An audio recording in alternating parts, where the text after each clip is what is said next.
இப்போ ரீசெண்டாக நடந்து முடிஞ்ச டிஎன்பிஎஸ்சி குரூப் 4 எக்ஸாமில் ஒரு கேள்வி கேட்டிருக்காங்க. எல்லாரும் கால் பண்ணி மெசேஜ் பண்ணி ப்ரோ உங்கள் 2 பேர் ஞாபகம் தான் வந்துச்சுன்னாங்க. அப்படி என்ன கேள்வி கேட்டாங்க தெரியுமா?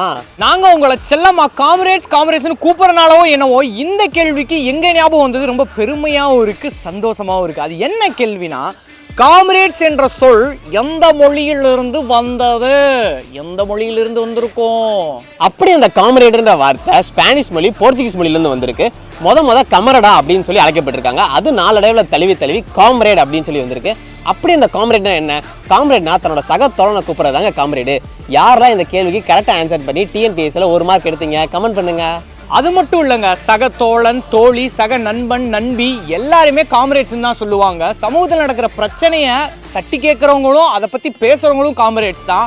ஏன் எடுத்துக்காட்டுக்கு Friedel Castro, Che Guevara, Lenin, Karl Marx நிறையா சொல்லிக்கிட்டே போகலாம். அந்த வரிசையில் சிராஜ் அவரும் 2 பேருமே காம்ரேட்ஸ் தாங்க. அதாவது நல்ல விஷயத்தை தட்டி கேட்குறோன்றதை விட நல்ல விஷயத்தை பண்ணுறவங்களும் காம்ரேட்ஸ் தான். மரம் நடுறது, விழிப்புணர்வு ஏற்படுத்துறது, நல்ல விஷயத்தை காட்டுறதும் காம்ரேட்ஸ் தான். அதனால எங்களுக்கு நீங்கள் சப்போர்ட் பண்ணுங்கள், சப்ஸ்கிரைப் பண்ணிடுங்க.